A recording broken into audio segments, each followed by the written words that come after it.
Our project is about traffic surveillance route prediction.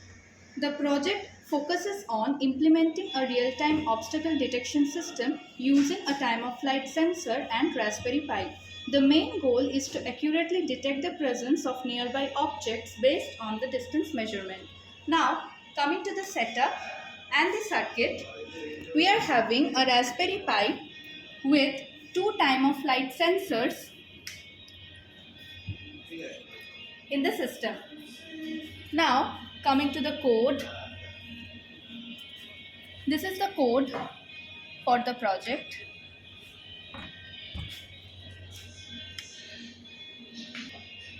At first, there is no car in the region, so we can say there is no car detected by the system. As there is only one car in the proximity, so it is showing safe distance maintained or only one car in the close proximity. Now,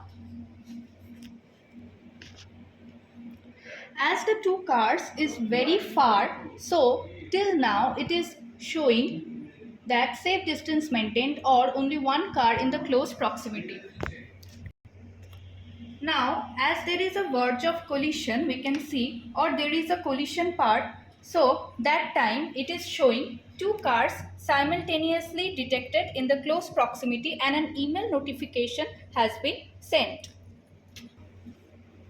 This is the email notification coming to the registered email ID, and it is saying potential collision detected directly below the light post. So this is all about our project.